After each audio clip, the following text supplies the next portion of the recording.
बहुत पहले की बात नहीं है, महज कुछ ही वर्ष पूर्व की घटना है। माधवपुर नामक एक छोटे से शहर में रामदीन नाम का एक रिक्शा वाला रहता था। उसका जीवन अत्यंत कठिन था। सुबह अंधेरे में उठना, पूरे दिन रिक्शा खींचना और शाम ढले थके हारे घर लौटना, यही उसकी दिनचर्या थी और यही उसकी नियति। उसके पास एक टूटा फूटा रिक्शा था जिसके पहिए अब घिस चुके थे और जिसकी सीट पर कई जगह फोम बाहर निकल आया था। परंतु रामदीन के पास और कोई विकल्प नहीं था। यही रिक्शा उसकी आजीविका का एकमात्र साधन था। रामदीन के परिवार में उसकी पत्नी शारदा और 2 जवान बेटे रघु और मोहन थे। तीनों ही उस पर निर्भर थे। घर कहने को तो घर था, परंतु वास्तव में वह शहर के बाहरी इलाके में स्थित एक जर्जर झोपड़ी से अधिक कुछ नहीं था। दीवारें मिट्टी और बांस की थीं, छत टीन की चादरों से बनी थी जो बरसात में टपकती थी, और फर्श कच्ची मिट्टी की थी जिस पर पुरानी चटाई बिछी रहती थी। यह झोपड़ी उनकी गरीबी की गवाही देती थी, परंतु उनके पास इससे बेहतर कुछ भी नहीं था। रामदीन की कमाई बहुत ही साधारण थी। दिन भर मेहनत करके वह मुश्किल से 200-300 रुपये कमा पाता था। कभी कभी अच्छे दिनों में 400 भी हो जाते, पर ऐसे दिन विरले ही आते थे। परंतु उसकी असली समस्या उसकी कमाई की कमी नहीं थी। समस्या थी उसकी एक घातक आदत जो उसके जीवन को दीमक की तरह खोखला करती जा रही थी।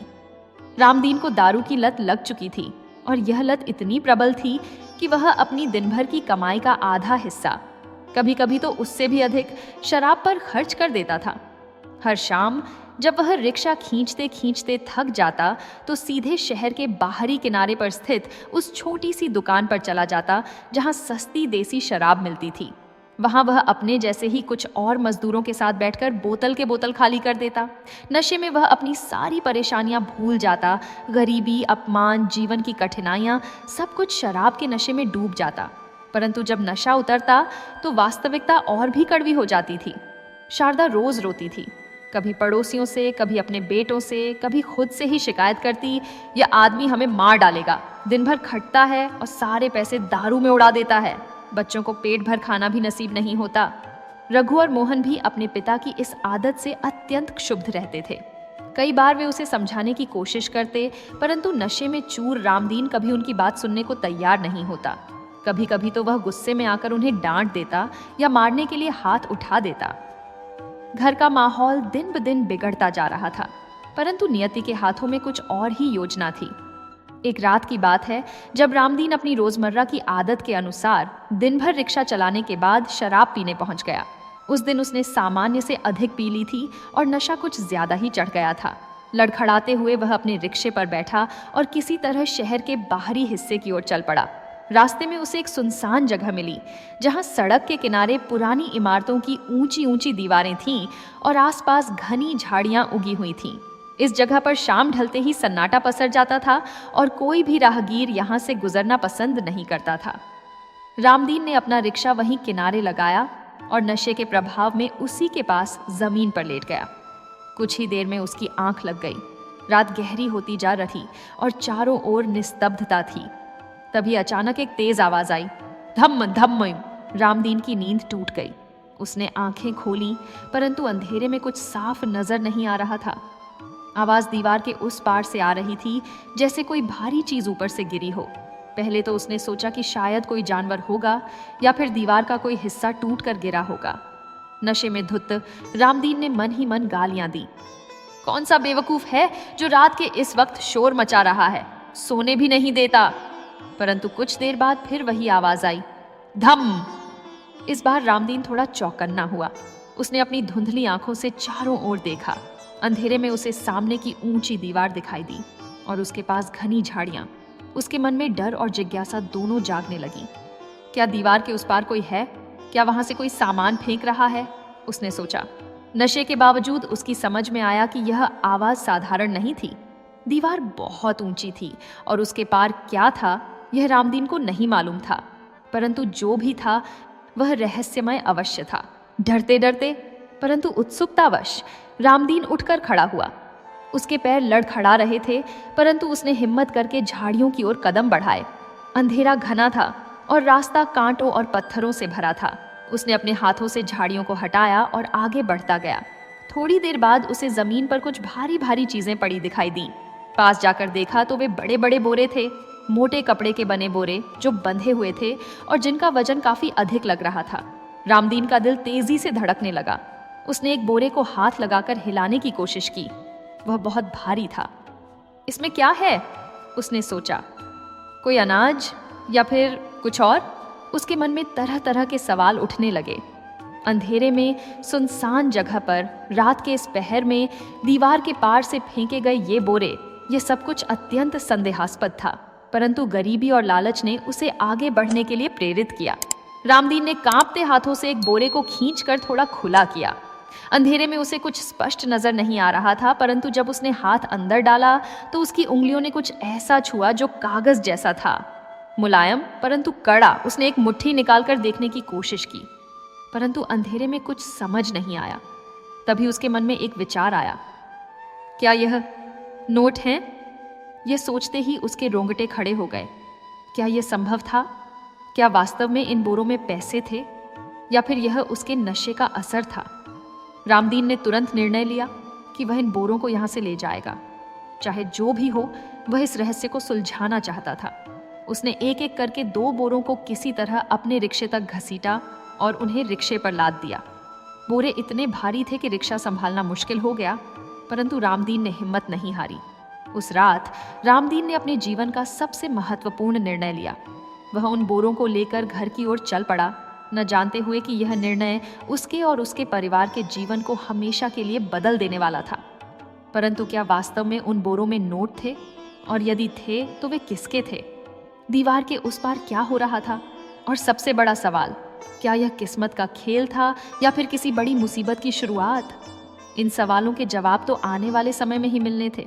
रात का अंधकार अभी भी घना था जब रामदीन अपने रिक्शे पर लदे उन रहस्यमय बोरों को लेकर अपनी झोपड़ी की ओर बढ़ रहा था। उसका दिल तेजी से धड़क रहा था और मन में तरह तरह के विचार चल रहे थे। नशे का असर अब धीरे धीरे कम हो रहा था और उसकी चेतना तीक्ष्ण होती जा रही थी। रिक्शा चलाते समय वह बार बार पीछे मुड़कर देखता, कहीं कोई पीछा तो नहीं कर रहा, कहीं किसी ने उसे देख तो नहीं लिया। परंतु सड़कें सुनसान थीं और चारों ओर निस्तब्धता पसरी हुई थी। घर पहुंचने में उसे सामान्य से अधिक समय लगा, क्योंकि बोरों के भार से रिक्शा धीरे धीरे चल रहा था। जब वह अपनी झोपड़ी के पास पहुंचा तो रात का पिछला पहर था। उसने रिक्शा रोका और चारों ओर ध्यान से देखा। कोई जागा तो नहीं था, पड़ोसी सो रहे थे और आसपास कोई हलचल नहीं थी। उसने धीरे से झोपड़ी का दरवाजा खटखटाया। अंदर से शारदा की आवाज आई, कौन है इतनी रात को? मैं हूं, दरवाजा खोलो, रामदीन ने धीमी परंतु उत्तेजित आवाज में कहा।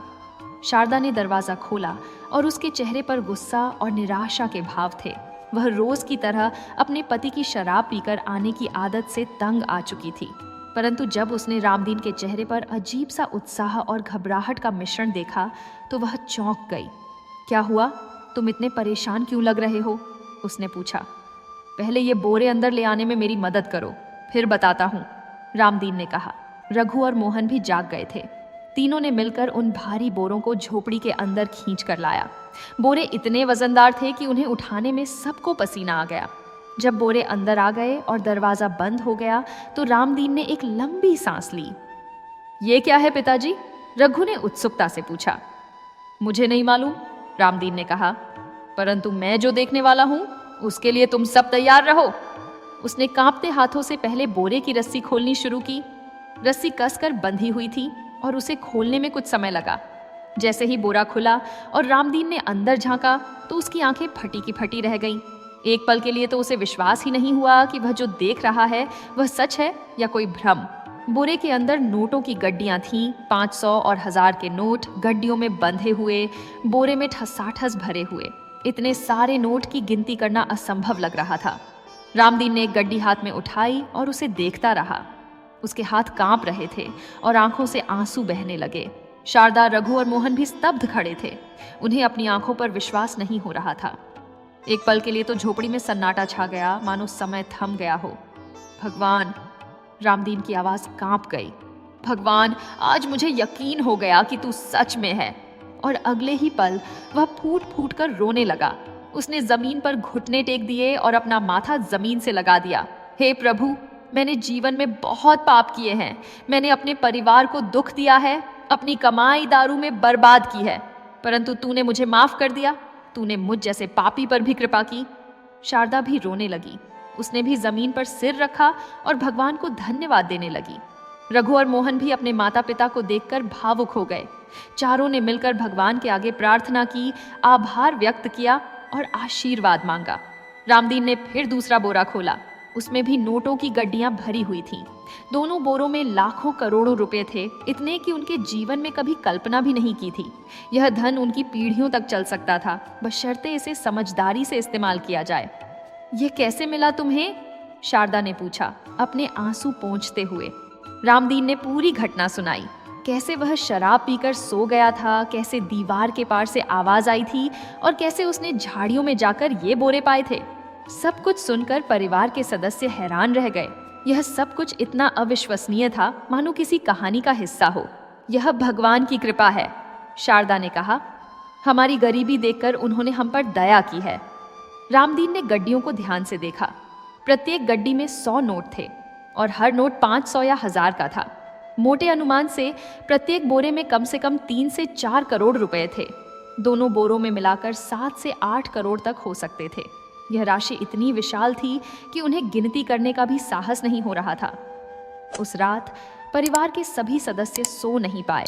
वे बार बार नोटों को देखते, उन्हें छूते और विश्वास करने की कोशिश करते कि यह सब सच है। रघु और मोहन तो उत्साह से पागल हो गए थे। अब हम अमीर हो गए, मोहन ने उत्साह से कहा। अब हमें किसी चीज की कमी नहीं होगी। हम बड़ा घर खरीदेंगे, रघु ने कहा। गाड़ी लेंगे, अच्छे कपड़े पहनेंगे। अब हम भी शहर के अमीर लोगों जैसे बन जाएंगे। शारदा के मन में भी सपने तैरने लगे। उसने सोचा, अब मैं रेशमी साड़ियां पहनूंगी, सोने के गहने पहनूंगी। अब मुझे पड़ोसियों के सामने शर्मिंदा नहीं होना पड़ेगा। अब मेरे बेटों की शादियां धूमधाम से होंगी। परंतु रामदीन थोड़ा गंभीर था। नशे का असर अब पूरी तरह उतर चुका था और उसकी बुद्धि साफ हो गई थी। वह समझ रहा था कि इतनी बड़ी दौलत को संभालना कोई आसान काम नहीं होगा। उसे यह भी समझ आ रहा था कि यह धन किसी का खोया हुआ या फेंका हुआ नहीं हो सकता। इसके पीछे जरूर कोई बड़ी कहानी है और संभवतः यह किसी के लिए बहुत महत्वपूर्ण था। हमें सावधान रहना होगा, उसने परिवार को समझाया। यह धन हमें मिला है, परंतु हमें इसे छुपा कर रखना होगा। अगर किसी को पता चल गया कि हमारे पास इतने पैसे हैं, तो या तो पुलिस हमें पकड़ लेगी या फिर चोर हमें लूट लेंगे। शारदा ने सहमति में सिर हिलाया। तुम ठीक कह रहे हो, हमें बहुत सोच समझकर कदम उठाना होगा। रामदीन ने बोरों को फिर से बांध दिया और उन्हें झोपड़ी के एक कोने में रख दिया। पुराने कपड़ों और बोरियों से ढक दिया। सुबह होने तक वे सब जागते रहे, धन को देखते रहे और अपने भविष्य के सपने बुनते रहे। जब पहली सुबह की किरण झोपड़ी में आई तो रामदीन ने एक बार फिर धन को देखा और मुस्कुराया। उसकी गरीबी एक रात में खत्म हो चुकी थी। परंतु क्या यह धन वास्तव में उनका था? क्या उन्हें इसे रखने का अधिकार था? और सबसे बड़ा सवाल, क्या वे इस धन को सही तरीके से इस्तेमाल कर पाएंगे या फिर यह धन उनके लिए अभिशाप बन जाएगा? इन सवालों के जवाब तो समय ही बताने वाला था। अगले कुछ दिनों में रामदीन अपनी पुरानी दिनचर्या में वापस आ गया। वह रोज सुबह उठता, अपना रिक्शा लेकर निकल जाता और शाम को वापस आ जाता। परंतु अब उसके मन की स्थिति बिल्कुल बदल चुकी थी। पहले वह रिक्शा इसलिए चलाता था क्योंकि उसके पास जीने का कोई और साधन नहीं था, परंतु अब वह सिर्फ दिखावे के लिए रिक्शा चला रहा था, ताकि पड़ोसियों को शक न हो कि उसकी जिंदगी में कोई बदलाव आया है। वह जानता था कि अगर उसने अचानक काम करना बंद कर दिया तो लोग सवाल पूछेंगे और यह उसके और उसके परिवार के लिए खतरनाक हो सकता था।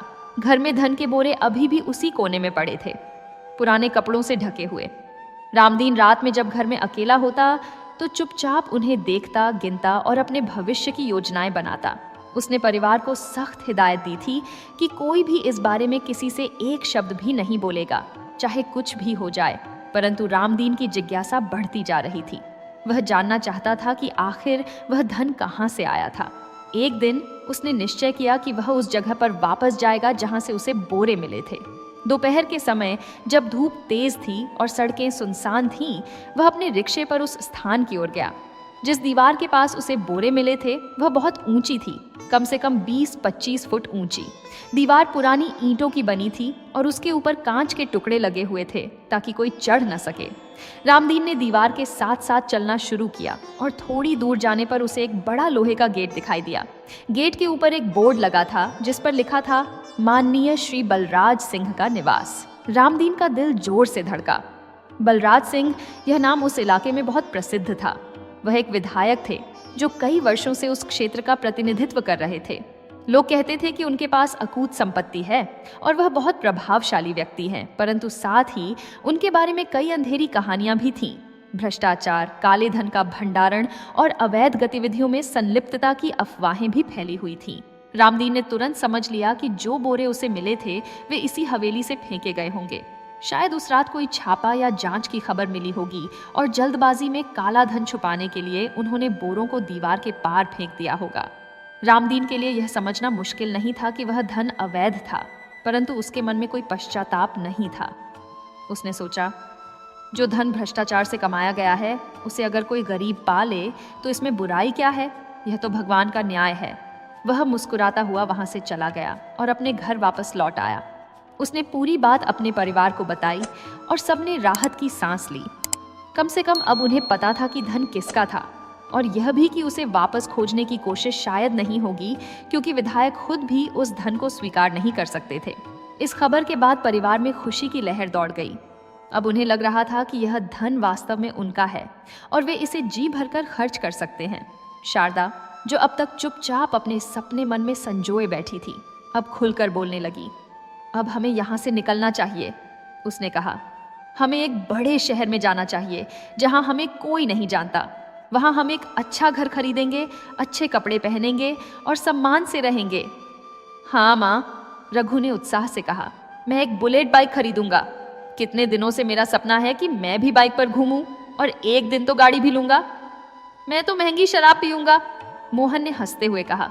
जिंदगी भर सस्ती देसी दारू पी कर थक गया हूँ, अब विदेशी शराब का मजा लूंगा।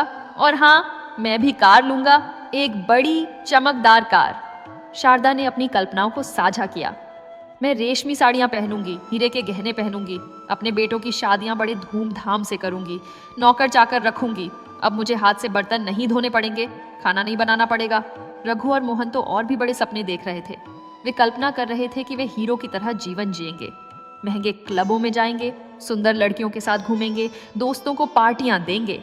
उन्हें लग रहा था कि अब उनकी जिंदगी फिल्मों जैसी हो जाएगी। रामदीन इन सब बातों को चुपचाप सुन रहा था। उसके चेहरे पर एक हल्की मुस्कान थी, परंतु उसकी आंखों में गंभीरता भी थी। वह समझ रहा था कि उसका परिवार जिन सपनों की बातें कर रहा है वे सब बचकानी और अव्यावहारिक हैं। इतनी बड़ी दौलत को अगर बिना सोचे समझे खर्च किया गया तो यह जल्दी ही खत्म हो जाएगी। उसे पता था कि धन को संभालना उसे कमाने से कहीं अधिक कठिन है। सुनो सब लोग, रामदीन ने अंततः कहा, तुम्हारी बातें सुनकर अच्छा लग रहा है, परंतु याद रखो, इतनी दौलत को संभालना आसान नहीं है। हमें बहुत सावधानी से योजना बनानी होगी।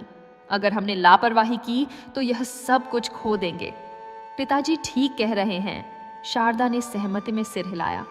हमें धैर्य रखना होगा। परंतु रघु और मोहन को धैर्य रखने में कोई दिलचस्पी नहीं थी। वे तो अभी इसी पल से अमीरी का आनंद लेना चाहते थे।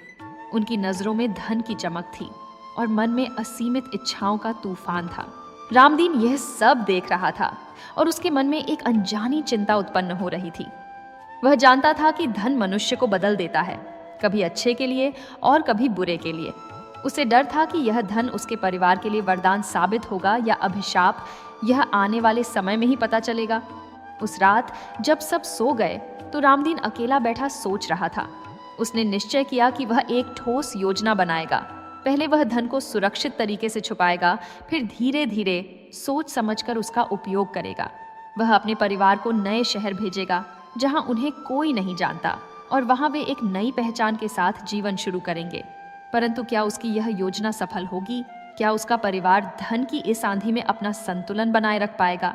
और सबसे बड़ा सवाल, क्या विधायक बलराज सिंह को कभी इस बात का पता चलेगा कि उसका काला धन किसके हाथ लगा है? नियति ने जो खेल शुरू किया था, उसका अगला मोड़ क्या होने वाला था? रामदीन ने अगले ही दिन से अपनी योजना पर काम करना शुरू कर दिया। वह जानता था कि सबसे पहले धन को सुरक्षित स्थान पर छुपाना अत्यंत आवश्यक है। झोपड़ी में बोरों को यूं ही पड़े रखना खतरनाक था। कभी भी कोई चोर घुस सकता था या फिर पुलिस को किसी तरह खबर लग सकती थी। उसने निश्चय किया कि वह धन को जमीन के अंदर गाड़ देगा, जहां कोई उसे देख न सके। एक रात जब पूरा मोहल्ला सो चुका था, रामदीन ने अपने दोनों बेटों को जगाया। तीनों ने मिलकर झोपड़ी के अंदर एक कोने में जमीन खोदना शुरू किया। मिट्टी की जमीन थी, इसलिए खोदना कठिन नहीं था, परंतु गड्ढा काफी गहरा बनाना था ताकि बोरे पूरी तरह छुप जाएं। 3 घंटे की कड़ी मेहनत के बाद उन्होंने लगभग 4 फुट गहरा गड्ढा खोद लिया। रामदीन ने बोरों को सावधानी से गड्ढे में रखा और फिर उन्हें पुरानी प्लास्टिक की चादरों से ढक दिया ताकि नमी से नोट खराब न हो। उसके बाद तीनों ने मिलकर गड्ढे को मिट्टी से भर दिया और ऊपर से इतना समतल बना दिया कि किसी को शक भी न हो कि यहाँ खुदाई हुई है। अंत में उन्होंने उसी स्थान पर अपनी पुरानी खाट रख दी। यह खाट अब यहीं रहेगी, रामदीन ने कहा, और मैं इसी पर सोऊंगा। दिन रात इसकी रखवाली करूंगा। तुम दोनों भी ध्यान रखना कि कोई इस कोने के पास न आए। रघु और मोहन ने सिर हिलाया। वे समझ गए थे कि उनके पिता कितना गंभीर हैं। धन सुरक्षित था और अब योजना का अगला चरण शुरू होने वाला था। अगले कुछ हफ्तों में रामदीन ने बहुत सावधानी से काम किया। उसने धीरे धीरे थोड़ी थोड़ी मात्रा में नोट निकालने शुरू किए, एक बार में केवल 10-20 हजार रुपए, ताकि किसी को शक ना हो। उसने इन पैसों को अलग अलग जगहों पर छोटे छोटे बैंकों में जमा करना शुरू किया। अलग अलग नामों से खाते खोले। वह जानता था कि एक साथ बड़ी रकम जमा करना खतरनाक होगा, इसलिए उसने धैर्य के साथ काम किया। घर में शारदा और बेटे बेचैन होने लगे थे। वे चाहते थे कि अभी इसी पल से खर्च करना शुरू कर दें, परंतु रामदीन उन्हें रोकता रहा। थोड़ा सब्र करो, वह बार बार कहता। अगर हमने जल्दबाजी की तो सब कुछ बर्बाद हो जाएगा। मैं योजना बना रहा हूँ। कुछ महीनों में हम यहाँ से निकल जाएंगे और फिर तुम्हें जो चाहिए वो मिलेगा। शारदा समझदार थी, इसलिए वह रामदीन का साथ देती रही, परंतु रघु और मोहन का धैर्य टूटने लगा था। वे रोज नई नई चीजों की मांग करते। पिताजी, एक अच्छा मोबाइल फोन दिला दो। पिताजी, नए कपड़े चाहिए। पिताजी, थोड़े पैसे दे दो घूमने के लिए। रामदीन कभी कभी उन्हें थोड़े पैसे दे देता, परंतु बहुत सीमित मात्रा में। वह जानता था कि अगर उसने एक बार खुलकर पैसे देने शुरू कर दिए तो उसके बेटे उन्हें पानी की तरह बहा देंगे। लगभग 1 वर्ष बीत गया। इस 1 साल में रामदीन ने अपनी योजना को पूरी तरह से तैयार कर लिया था। उसने एक दूसरे शहर नागरसेठ नगर में एक अच्छा घर देख लिया था और उसे खरीदने की व्यवस्था भी कर ली थी। नागरसेठ नगर माधवपुर से लगभग 500 किलोमीटर दूर था। एक बड़ा और समृद्ध शहर जहां लाखों लोग रहते थे। वहां उन्हें कोई नहीं जानता था और वे एक नई पहचान के साथ जीवन शुरू कर सकते थे। एक दिन रामदीन ने अपने परिवार को बुलाया और अपनी योजना बताई। सुनो, उसने कहा, अब समय आ गया है। मैं चाहता हूं कि तुम तीनों, शारदा, रघु और मोहन, कल ही नागरसेठ नगर के लिए निकल जाओ। मैंने वहां एक अच्छा घर खरीद लिया है। तुम वहां जाकर रहना शुरू करो। और तुम? शारदा ने पूछा। मैं कुछ दिनों बाद आऊंगा, रामदीन ने कहा। मुझे यहाँ कुछ काम निपटाने हैं। धीरे धीरे मैं सारे पैसे वहां भेज दूंगा। तुम्हें बस इतना करना है कि वहां जाकर नए नाम और नई पहचान अपना लो। नए नाम?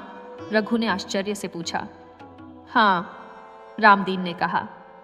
अब से शारदा का नाम कमला होगा, रघु का नाम राजेश और मोहन का नाम महेश। मैं खुद को राम प्रसाद कहलवाऊंगा। हम सब एक नया अंतिम नाम भी अपनाएंगे, शर्मा। हम कहेंगे कि हम दूसरे शहर से आए हैं और यहाँ व्यापार शुरू करने आए हैं।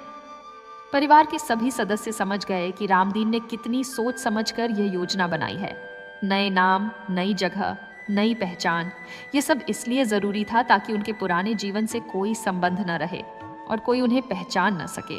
परंतु पिताजी, मोहन ने कहा, मेरी एक प्रेमिका है, सविता। क्या मैं उसे भी साथ ले जा सकता हूँ? और मेरी भी एक प्रेमिका है, गीता, रघु ने कहा। क्या हम उन्हें भी साथ ले जा सकते हैं?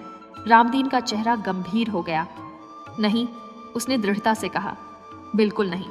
अगर तुमने अपनी प्रेमिकाओं को साथ लिया तो हमारी पहचान उजागर हो जाएगी। वे यहाँ के लोगों से जुड़ी हुई हैं, उनके परिवार यहाँ हैं। अगर कभी उन्होंने अपने परिवारों से बात की तो हमारा राज खुल जाएगा। नहीं, ये बिल्कुल नहीं होगा। रघु और मोहन निराश हो गए, परंतु वे जानते थे कि उनके पिता सही कह रहे हैं। उन्होंने अनिच्छा से सहमति दे दी। अगले दिन शारदा, रघु और मोहन ने नए कपड़े पहने, साधारण परंतु साफ सुथरे कपड़े, और ट्रेन से नागरसेठ नगर के लिए रवाना हो गए। रामदीन ने उन्हें पर्याप्त पैसे दिए थे और घर का पता भी लिखकर दिया था। जब वे चले गए तो रामदीन अकेला रह गया। उसने अगले कुछ हफ्तों में धीरे धीरे धन को निकालना शुरू किया, छोटे छोटे हिस्सों में, और उसे नागरसेठ नगर भेजने की व्यवस्था की। वह जानता था कि एक बार में सारा धन ले जाना खतरनाक होगा, इसलिए उसने बहुत सावधानी बरती। लगभग 3 महीने बाद जब सारा धन सुरक्षित रूप से नागरसेठ नगर पहुंच गया तो रामदीन ने अपनी झोपड़ी को ताला लगाया और खुद भी वहां के लिए रवाना हो गया। माधवपुर में अब उसका कुछ भी नहीं बचा था, न कोई रिश्तेदार, न कोई दोस्त। वह एक नए जीवन की ओर बढ़ रहा था, एक ऐसे जीवन की ओर जिसकी उसने कभी कल्पना भी नहीं की थी। परंतु क्या यह नया जीवन उसके और उसके परिवार के लिए सुख लेकर आएगा? क्या धन उन्हें वास्तव में खुशी देगा, या फिर यह उनके पतन का कारण बनेगा? और सबसे बड़ा सवाल, क्या रामदीन अपने परिवार को नियंत्रित कर पाएगा जब उनके हाथों में असीमित धन होगा? नियति की परीक्षा अब भी शुरू ही हुई थी। जब रामप्रसाद, क्योंकि अब वह रामदीन नहीं बल्कि रामप्रसाद शर्मा था, नागरसेठ नगर पहुंचा तो उसने अपने जीवन में पहली बार एक बड़े शहर की चमक दमक देखी। चौड़ी सड़कें, ऊंची इमारतें, महंगी गाड़ियां, चमकते हुए शोरूम और हर ओर समृद्धि का प्रदर्शन। यह माधवपुर से बिल्कुल अलग था। यहाँ वह एक अजनबी था और यही उसकी सबसे बड़ी ताकत थी। जिस घर को उसने खरीदा था वह शहर के एक अच्छे इलाके में स्थित था। यह 3 मंजिला मकान था जिसमें 5 शयन कक्ष, एक विशाल बैठक, रसोई घर और एक छोटा सा बगीचा था। घर की बाहरी दीवारें नए रंग से रंगी गई थीं और अंदर की मरम्मत भी हो चुकी थी। जब रामप्रसाद ने पहली बार घर में कदम रखा तो उसकी आंखों में आंसू आ गए। उस टूटी फूटी झोपड़ी से इस आलीशान मकान तक का सफर सपने जैसा लग रहा था। कमला, जो पहले शारदा थी, और दोनों बेटे राजेश तथा महेश पहले से ही वहां थे। उन्होंने घर को अपने हिसाब से सजाना शुरू कर दिया था, परंतु अभी तक बहुत कुछ खाली था। रामप्रसाद के आने के साथ ही असली खर्च शुरू हुआ। अगले कुछ हफ्तों में परिवार ने शहर के सबसे महंगे फर्नीचर शोरूम से सामान खरीदा। इटली से आयातित सोफा सेट, जिसकी कीमत लाखों में थी, शीशम की लकड़ी से बनी भारी भरकम मेज और कुर्सियां, संगमरमर के शो पीस, विशाल पलंग जिनके गद्दे इतने मुलायम थे कि उन पर लेटते ही नींद आ जाती थी। हर कमरे में महंगे पर्दे लगाए गए जो मखमल और रेशम के बने थे। रसोई में आधुनिकतम उपकरण लगाए गए, बड़ा रेफ्रिजरेटर, माइक्रोवेव ओवन और भारी गैस चूल्हा। कमला के लिए यह सब किसी स्वप्न से कम नहीं था। जिसने जीवन भर एक फटी हुई साड़ी में गुजारा किया था, वह अब शहर के सबसे महंगे कपड़ों की दुकानों में जाकर खरीदारी कर रही थी। उसने दर्जनों रेशमी साड़ियां खरीदी, बनारसी, कांजीवरम, पटोला, हर तरह की। उसने सोने के भारी गहने खरीदे, हार, बाजूबंद, कंगन, पायल और नथ। हर बार जब वह आईने में खुद को देखती तो विश्वास नहीं होता था कि यह वही शारदा है जो कभी झोपड़ी में फर्श पर सोती थी। राजेश और महेश ने भी अपने सपनों को साकार करना शुरू कर दिया। राजेश ने एक चमकदार बुलेट मोटरसाइकिल खरीदी, 500 सीसी की, जिसकी गर्जना सुनकर पूरी गली में लोग मुड़कर देखते थे। महेश ने एक स्पोर्ट्स बाइक ली, काली और लाल रंग की, जो बिजली की तरह तेज थी। दोनों भाइयों ने महंगे ब्रांडेड कपड़े खरीदे, विदेशी परफ्यूम खरीदे और नवीनतम मॉडल के मोबाइल फोन खरीदे। कुछ महीनों में घर पूरी तरह से बदल गया। अब यह एक साधारण घर नहीं बल्कि किसी अमीर व्यापारी का निवास दिखता था। परिवार ने 2 नौकर भी रख लिए, एक खाना बनाने के लिए और एक साफ सफाई के लिए। कमला को अब घर का कोई काम नहीं करना पड़ता था। वह पूरा दिन आराम करती, टेलीविजन देखती या पड़ोसियों से बातें करती। रामप्रसाद ने एक छोटी सी दुकान भी खोली, कपड़ों की दुकान, ताकि बाहर से यह लगे कि उनकी कमाई का कोई स्रोत है। परंतु वास्तव में दुकान केवल दिखावे के लिए थी। उसे चलाने में कोई विशेष रुचि नहीं थी और न ही उसमें कोई मुनाफा हो रहा था, परंतु यह उनकी पहचान बनाने में मदद कर रही थी। लोग समझते थे कि शर्मा परिवार कपड़ों के व्यापार में है। धीरे धीरे सारा धन नागरसेठ नगर पहुंच गया। रामप्रसाद ने इसे बहुत सावधानी से अलग अलग बैंकों में, अलग अलग खातों में रखा था। परंतु अब जब धन उनके हाथों में था और वे सुरक्षित महसूस कर रहे थे तो खर्च करने की होड़ शुरू हो गई। परिवार ने देश के विभिन्न हिस्सों में घूमना शुरू किया। वे गोवा गए, समुद्र के किनारे 5 सितारा होटल में रुके, महंगे रेस्तरां में खाना खाया और समुद्री खेलों का आनंद लिया। वे शिमला गए, बर्फीली पहाड़ियों में जहां उन्होंने स्कीइंग की और गर्म कॉफी का मजा लिया। उन्होंने राजस्थान के किलों को देखा, केरल की बैकवाटर में नाव की सवारी की और आगरा में ताजमहल के सामने फोटो खिंचवाए। हर यात्रा में हजारों रुपए खर्च होते, परंतु किसी को परवाह नहीं थी। रामप्रसाद ने अपने जीवन भर के संयम के बाद अब शराब पीना फिर से शुरू कर दिया था, परंतु अब वह सस्ती देसी दारू नहीं बल्कि विदेशी व्हिस्की पीता था, स्कॉच, बोर्बन और वोडका। हर शाम वह अपनी बैठक में बैठता, महंगी शराब के छोटे छोटे घूंट लेता और अपने भाग्य पर मुस्कुराता। राजेश और महेश भी अपने अपने तरीके से मस्ती कर रहे थे। वे शहर के महंगे क्लबों और बारों में जाने लगे जहां एंट्री फीस ही हजारों में होती थी। वहां वे दोस्त बनाते, शराब पीते, डांस करते और पैसे बरसाते। उन्हें लगता था कि वे जीवन का असली मजा ले रहे हैं। कुछ महीनों में ही शर्मा परिवार पूरी तरह से बदल चुका था। जो लोग कभी झोपड़ी में रहते थे, फटे कपड़े पहनते थे और भूखे सोते थे, वे अब आलीशान घर में रहते थे, महंगे कपड़े पहनते थे और विदेशी व्यंजनों का स्वाद लेते थे। यह परिवर्तन इतना बड़ा था कि कभी कभी उन्हें खुद पर विश्वास नहीं होता था। परंतु इस सारी चमक दमक के बीच एक अंधकार भी धीरे धीरे पनप रहा था। रामप्रसाद ने देखा कि उसके बेटे दिन ब दिन बिगड़ते जा रहे हैं। वे देर रात तक बाहर रहते, सुबह सोकर उठते और पूरे दिन आलस्य में बिताते। उन्हें कोई काम नहीं था, कोई जिम्मेदारी नहीं थी। दुकान में भी वे कभी कभार ही जाते थे और वह भी केवल दिखावे के लिए। कमला भी बदल रही थी। पहले जो विनम्र और सरल थी, अब वह घमंडी होती जा रही थी। वह पड़ोसियों से अपने गहनों और कपड़ों की तुलना करती और अगर किसी के पास उससे अच्छा कुछ होता तो उसे जलन होती। रामप्रसाद को चिंता होने लगी। उसे लगने लगा कि धन उनके लिए वरदान नहीं बल्कि अभिशाप बनता जा रहा है। परंतु अब वापस जाने का कोई रास्ता नहीं था। जो हो चुका था वह हो चुका था। अब बस यह देखना था कि यह कहानी कहाँ जाकर खत्म होगी। परंतु क्या परिवार की यह रईसी जीवन शैली लंबे समय तक चल पाएगी? क्या बिना मेहनत की कमाई टिकाऊ होती है? और सबसे बड़ा सवाल, क्या रामप्रसाद अपने परिवार को उनकी बिगड़ती आदतों से बचा पाएगा या फिर वे सब मिलकर अपने ही हाथों अपना विनाश कर लेंगे?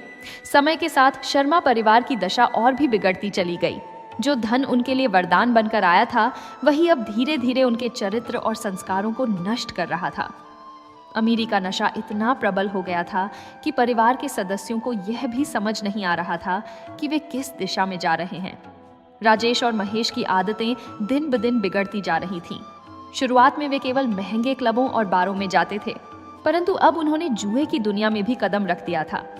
शहर के अंधेरे कोनों में जहां अमीर लोग रातों रात लाखों रुपए दांव पर लगाते थे, राजेश और महेश भी नियमित आगंतुक बन गए थे। कभी वे जीतते परंतु अधिकतर हारते। जुए का नशा ऐसा था कि एक बार हारने के बाद वे सोचते कि अगली बार जीत जाएंगे और इस चक्र में फंसकर हजारों लाखों रुपए गंवा देते। इतना ही नहीं, दोनों भाइयों ने शहर की रंगीन दुनिया में भी अपनी जगह बना ली थी। वे सुंदर स्त्रियों के साथ समय बिताते, उन्हें महंगे तोहफे देते और उनके साथ शानदार होटलों में रुकते।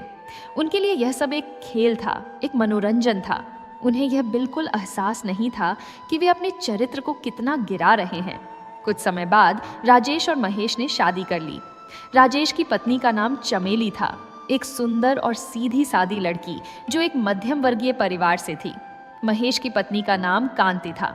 वह भी एक भोली भाली लड़की थी जिसे यह नहीं पता था कि वह किस परिवार में ब्याही जा रही है। शुरुआत में चमेली और कांति बहुत खुश थीं। उन्हें लगा कि उनकी किस्मत चमक गई है। इतना बड़ा घर, इतनी दौलत, इतनी सुविधाएं। परंतु जल्द ही उन्हें अपने पतियों की असलियत का पता चल गया। राजेश और महेश शादी के बाद भी अपनी बुरी आदतों को नहीं छोड़ पाए। वे रातों रात बाहर रहते, जुआ खेलते, शराब पीते और दूसरी औरतों के साथ समय बिताते। चमेली और कांति परेशान होने लगी। वे अपने पतियों को समझाने की कोशिश करती, परंतु राजेश और महेश उन्हें डांट देते और कभी कभी तो मारपीट भी कर देते। दोनों भाइयों को लगता था कि उनके पास पैसा है तो वे जो चाहे कर सकते हैं। उनकी पत्नियों की भावनाओं की कोई कीमत नहीं थी। चमेली और कांति ने रामप्रसाद और कमला से शिकायत की, परंतु कोई फायदा नहीं हुआ। रामप्रसाद खुद शराब में डूबा रहता था और कमला भी अपने गहनों और साड़ियों में इतनी मस्त थी कि उसे अपने बेटों की हरकतों की कोई परवाह नहीं थी। परिवार में अनुशासन नाम की कोई चीज नहीं बची थी। इसी बीच दुकान की हालत भी बिगड़ने लगी। जो नौकर रखे गए थे वे देख रहे थे कि मालिक खुद ही दुकान में ध्यान नहीं देते, तो उन्होंने चोरी करना शुरू कर दिया। कपड़ों की गड्डियां गायब होने लगीं, हिसाब किताब में गड़बड़ी होने लगी। दुकान का माल चोरी से बाहर बेचा जाने लगा और नौकर अपनी जेबें भरने लगे। जब रामप्रसाद को इसका पता चला तो उसने नौकरों को बदलने का प्रयास किया, परंतु नए नौकर भी वही करने लगे। असल में समस्या नौकरों की नहीं थी, समस्या थी निगरानी की कमी की। कोई भी दुकान में नियमित रूप से नहीं जाता था, कोई भी हिसाब किताब नहीं देखता था। परिणाम स्वरूप दुकान घाटे में जाने लगी।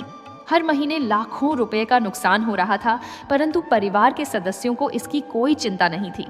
उन्हें लगता था कि धन तो अभी भी बहुत है, थोड़ा बहुत घाटा कोई मायने नहीं रखता। परंतु वास्तविकता यह थी कि धन तेजी से खत्म हो रहा था।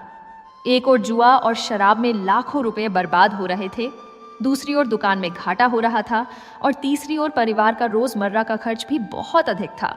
महंगे कपड़े, महंगे गहने, महंगी गाड़ियों का रखरखाव, नौकरों का वेतन, घर का किराया, सब कुछ मिलाकर हर महीने लाखों रुपए खर्च हो जाते थे।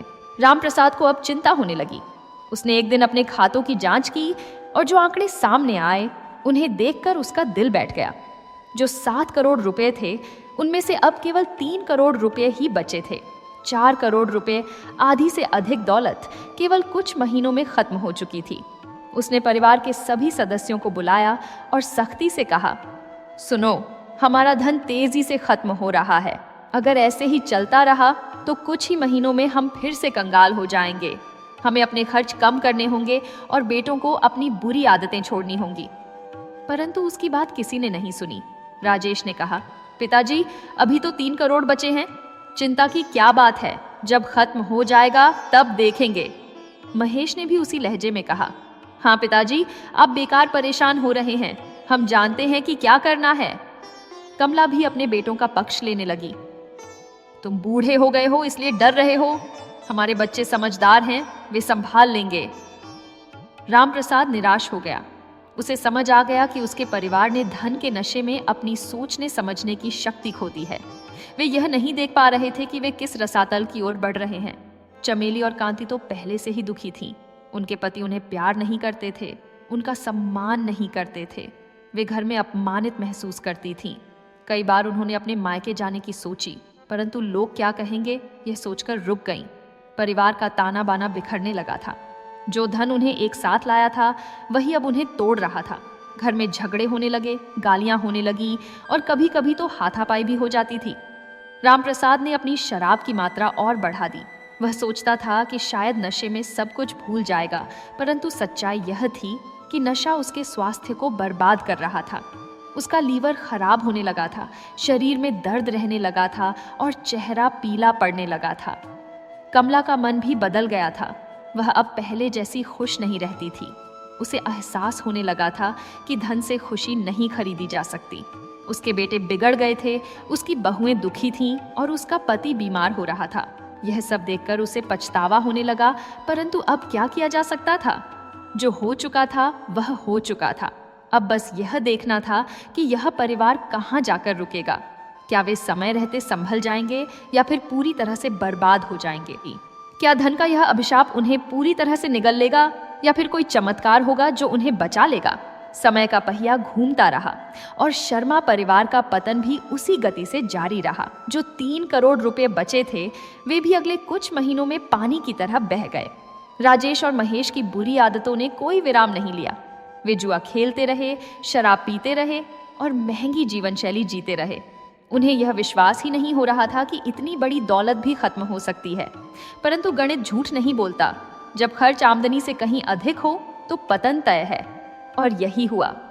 एक दिन जब रामप्रसाद ने अपने बैंक खातों की जांच की तो उसे पता चला कि अब उनके पास केवल कुछ लाख रुपए ही बचे हैं।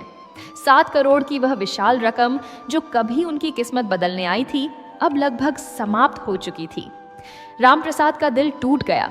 उसने अपने जीवन में जो सबसे बड़ा अवसर पाया था उसे उसके परिवार ने और खुद उसने भी बर्बाद कर दिया था। वह रात दिन शराब पीने लगा और उसका स्वास्थ्य तेजी से गिरने लगा। जब धन खत्म होने लगा तो सबसे पहले विलासिता की वस्तुएं बेचनी पड़ी। राजेश की बुलेट मोटरसाइकिल बिक गई, महेश की स्पोर्ट्स बाइक भी बिक गई। वे दोनों गाड़ियां जो उन्होंने बड़े शौक से खरीदी थीं, वे भी बिक गईं। महंगे फर्नीचर का कुछ हिस्सा बेचना पड़ा। घर में जो नौकर थे उन्हें भी निकाल दिया गया, क्योंकि अब उनका वेतन देने के पैसे नहीं बचे थे। दुकान पहले ही बंद हो चुकी थी। लगातार घाटे के कारण और नौकरों की चोरी के कारण दुकान चलाना असंभव हो गया था। राम प्रसाद ने उसे बंद कर दिया और वह संपत्ति भी बेच दी। चमेली और कांति का जीवन नरक बन गया था। उनके पति, जो पहले तो उन्हें ठीक से देखते भी नहीं थे, अब पैसे की कमी के कारण और भी चिड़चिड़े और हिंसक हो गए थे। जब भी वे जुए में हार कर आते तो अपनी पत्नियों पर गुस्सा निकालते। मारपीट और गालियां अब रोज का हिस्सा बन गई थीं। एक दिन राजेश ने चमेली को इतना मारा कि उसका चेहरा सूज गया और होंठ फट गए। उस दिन चमेली ने निर्णय ले लिया कि वह इस घर में एक पल भी नहीं रुकेगी। रात में जब सब सो गए तो वह चुपचाप अपना छोटा सा बैग उठाकर घर से निकल गई। उसने वापस अपने मायके जाने का फैसला किया। कुछ दिनों बाद कांति ने भी यही निर्णय लिया। महेश की क्रूरता और परिवार की उदासीनता ने उसे तोड़ दिया था। वह भी एक रात चुपचाप घर छोड़कर चली गई। जब दोनों बहुएं चली गईं तो घर में और भी सूनापन छा गया। कमला रोती रहती, परंतु वह क्या कर सकती थी। उसके बेटों ने अपनी पत्नियों के साथ जो किया था वह अक्षम्य था। उसे अब पछतावा हो रहा था कि उसने समय रहते अपने बेटों को नहीं सुधारा। इसी बीच रामप्रसाद की तबीयत बिगड़ती चली गई। लगातार शराब पीने से उसका लीवर पूरी तरह से खराब हो गया था। उसे पीलिया हो गया, शरीर में पानी भर गया और वह इतना कमजोर हो गया कि खाट से उठना भी मुश्किल हो गया। परिवार के पास अब इतने पैसे नहीं बचे थे कि वे उसका अच्छे अस्पताल में इलाज करा सकें। उन्होंने उसे एक सरकारी अस्पताल में भर्ती कराया, जहां सुविधाएं बहुत सीमित थीं। वहां की गंदगी, भीड़ और लापरवाही देखकर रामप्रसाद का दिल और भी टूट गया। जो कभी महंगे होटलों में रुकता था, वह अब सरकारी अस्पताल के गंदे बिस्तर पर पड़ा था। कुछ दिनों तक अस्पताल में रहने के बाद एक रात रामप्रसाद ने अंतिम सांस ली। उसके आसपास कोई नहीं था, न उसका परिवार, न कोई दोस्त। वह अकेला ही मर गया, उसी सरकारी अस्पताल के वार्ड में, जहां और भी कई गरीब मरीज पड़े थे। जब परिवार को खबर मिली तो सब रोने लगे, परंतु यह आंसू पछतावे के थे, न कि सच्चे दुख के। उन्हें एहसास हो गया था कि उन्होंने एक अच्छे इंसान को बर्बाद कर दिया, एक ऐसे व्यक्ति को जिसने उनके लिए सोच समझकर योजना बनाई थी, परंतु जिसकी बात किसी ने नहीं सुनी। रामप्रसाद के अंतिम संस्कार में भी पैसे की कमी थी। परिवार ने किसी तरह कुछ पैसे इकट्ठे करके उसका क्रियाकर्म किया। जो कभी लाखों रुपए एक रात में उड़ा देते थे, वे अब अपने पिता के अंतिम संस्कार के लिए भी मोहताज थे। रामप्रसाद की मृत्यु के बाद परिवार की स्थिति और भी खराब हो गई। अब घर चलाने के लिए कोई कमाने वाला नहीं था। राजेश और महेश ने कभी कोई काम नहीं सीखा था। उन्हें न तो कोई हुनर था, न कोई शिक्षा। वे बस अमीरी में पले बढ़े थे और अब जब अमीरी खत्म हो चुकी थी तो वे बिल्कुल असहाय थे। घर का किराया चुकाना मुश्किल हो गया। खाने के लिए पैसे नहीं बचे। कमला के पास जो गहने बचे थे उन्हें एक एक करके बेचना पड़ा। पहले सोने के भारी हार बिके, फिर बाजूबंद, फिर कंगन और अंत में छोटी छोटी अंगूठियां भी बिक गईं।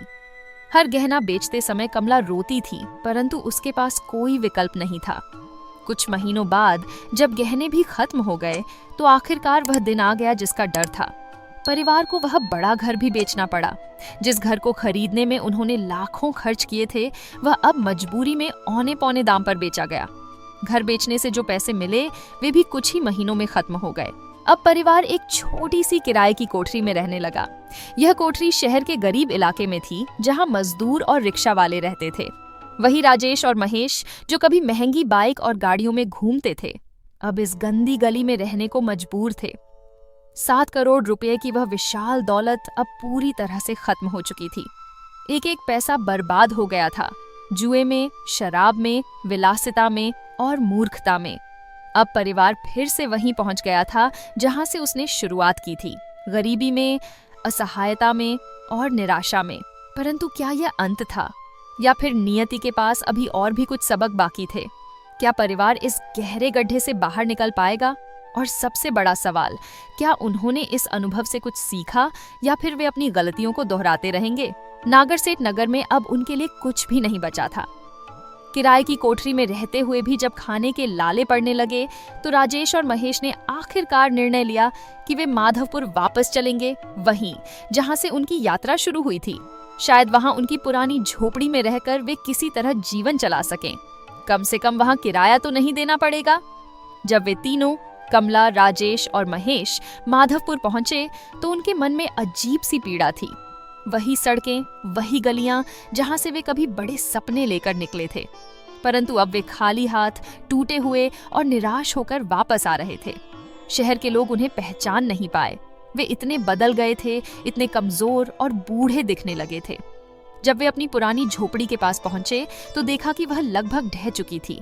कई वर्षों से उसकी देखभाल नहीं हुई थी, इसलिए दीवारें टूट गई थीं, छत के टीन गिर गए थे और अंदर जंगली घास उग आई थी। परंतु उनके पास कोई विकल्प नहीं था। तीनों ने मिलकर उस झोपड़ी को किसी तरह रहने लायक बनाया। दीवारों की मरम्मत की, छत को ठीक किया और अंदर की सफाई की। फिर से उसी झोपड़ी में रहना शुरू कर दिया जहां कभी उनका गरीबी भरा जीवन था। परंतु अब स्थिति और भी खराब थी। अब उनके पास न तो जवानी थी, न ही ताकत और न ही कोई उम्मीद। राजेश और महेश को अब काम करना पड़ा। उन्होंने 2 पुराने रिक्शे किराए पर लिए और फिर से वही काम शुरू किया जो उनके पिता करते थे, रिक्शा चलाना। जो कभी महंगी बाइक और गाड़ियों में घूमते थे, वे अब रिक्शा खींच रहे थे। दिन भर मेहनत करके मुश्किल से 200-300 रुपए कमा पाते थे और उसी से घर चलाना पड़ता था। जीवन फिर से उसी बिंदु पर आ गया था, शायद उससे भी बुरी स्थिति में, क्योंकि अब उनके पास युवावस्था की ताकत भी नहीं थी और न ही कोई सपना। कुछ महीनों बाद राजेश ने हिम्मत करके चमेली के मायके का पता ढूंढा। उसे अपनी गलतियों का एहसास हो चुका था। एक दिन वह चमेली के घर गया और उसके पैरों में गिरकर माफी मांगी। उसने रोते हुए कहा, मैंने तुम्हारे साथ बहुत बुरा किया। मैं एक नालायक पति था, परंतु अब मैं बदल गया हूँ। गरीबी ने मुझे इंसान बनाया है। कृपया मुझे एक मौका दो। चमेली का दिल पसीज गया। उसने देखा कि राजेश वाकई बदल गया है। उसकी आंखों में अब वह घमंड नहीं था, बल्कि पश्चाताप और विनम्रता थी। उसने उसे माफ कर दिया और उसके साथ माधवपुर लौट आई। इसी तरह महेश ने भी कांति को ढूंढा और उससे माफी मांगी। कांति ने भी उसे माफ कर दिया और वापस आ गई। जब दोनों बहुएं वापस आईं तो उन्होंने एक आश्चर्यजनक बात बताई। उन दोनों के बच्चे हो चुके थे। चमेली का एक बेटा था और कांति की एक बेटी। दोनों बच्चे लगभग 2-3 साल के थे। राजेश और महेश पहली बार अपने बच्चों को देखकर भावुक हो गए। उन्हें एहसास हुआ कि जीवन में केवल धन नहीं, बल्कि प्यार और परिवार का भी महत्व है। अब झोपड़ी में 7 लोग रहने लगे। कमला, राजेश, चमेली और उनका बेटा, महेश, कांति और उनकी बेटी। जगह तंग थी, सुविधाएं नहीं थीं, परंतु कम से कम परिवार फिर से एक साथ था। चमेली और कांति ने घर का काम संभाल लिया। वे खाना बनाती, कपड़े धोती और बच्चों की देखभाल करती। राजेश और महेश रोज रिक्शा चलाते और शाम को थके हारे घर लौटते। यह जीवन कठिन था, परंतु उसमें एक ईमानदारी थी। वे अब अपनी मेहनत से कमा रहे थे। कभी कभी राजेश और महेश उस दीवार के पास जाते जहां उन्हें वे बोरे मिले थे। वे घंटों वहां बैठे रहते, उम्मीद में कि शायद फिर से किस्मत जाग जाए, शायद फिर से कोई चमत्कार हो जाए। परंतु अब वे यह भी जानते थे कि ऐसा होने वाला नहीं है। किस्मत एक बार मिलती है, 2 बार नहीं। कमला की हालत दिन ब दिन बिगड़ती जा रही थी। अपने पति की मौत का सदमा, अपने बेटों का पतन और अपनी बर्बाद हुई जिंदगी, इन सब बातों ने उसे अंदर से तोड़ दिया था। वह कम बोलने लगी, अक्सर खुद में खोई रहती और कभी कभी अजीब सी बातें करती। धीरे धीरे उसका मानसिक संतुलन बिगड़ने लगा। वह रात में चीखती, दिन में रोती और कभी कभी तो अपने मरे हुए पति से बातें करती। एक दिन सुबह जब सब उठे तो देखा कि कमला ने अंतिम सांस ले ली थी। वह शांति से अपनी नींद में ही चल बसी थी। शायद उसके लिए यही बेहतर था, इस दुख भरी जिंदगी से मुक्ति। कमला के अंतिम संस्कार के बाद घर में और भी सूनापन छा गया, परंतु जीवन चलता रहा। राजेश और महेश रोज रिक्शा चलाते रहे, चमेली और कांति घर संभालती रहीं और बच्चे खेलते कूदते रहे। अब जब राजेश और महेश रात में अपनी खाट पर लेटते तो उन्हें अमीरी के वे दिन याद आते। वे सोचते, काश हमने उस धन को सही तरीके से इस्तेमाल किया होता। काश हमने पिताजी की बात सुनी होती। काश हमने कोई व्यापार किया होता, कोई शिक्षा ली होती या फिर कोई संपत्ति खरीद ली होती जो हमेशा काम आती। परंतु अब पछताने से क्या फायदा। जो बीत गया वह बीत गया, अब केवल वर्तमान था और उसे जीना था। इस पूरी कहानी का सार यही है कि बिना मेहनत की कमाई कभी टिकती नहीं है। जो धन बिना परिश्रम के मिलता है वह उतनी ही तेजी से चला भी जाता है। और सबसे बड़ी बात, धन का सही उपयोग करना धन कमाने से कहीं अधिक कठिन है। अगर चरित्र मजबूत नहीं है, अगर संयम नहीं है, तो कितना भी धन हो वह बर्बाद हो जाता है। राजेश और महेश ने अपने जीवन से यह सीख ली थी, परंतु बहुत देर हो चुकी थी। अब उनके पास केवल पछतावा था, यादें थीं और एक कठिन जिंदगी थी जो उन्हें जीनी थी। यह कहानी हर उस व्यक्ति के लिए एक सबक है जो सोचता है कि केवल धन से सब कुछ मिल जाता है। सच तो यह है कि असली संपत्ति है संयम, विवेक, मेहनत और चरित्र। जिसके पास ये चीजें हैं वह थोड़े में भी खुश रह सकता है, और जिसके पास ये नहीं है वह करोड़ों रुपए पाकर भी बर्बाद हो जाता है। रामप्रसाद और उसके परिवार की यह कहानी समाप्त होती है उसी झोपड़ी में जहां से शुरू हुई थी। परंतु अब इस कहानी का एक नया अर्थ था।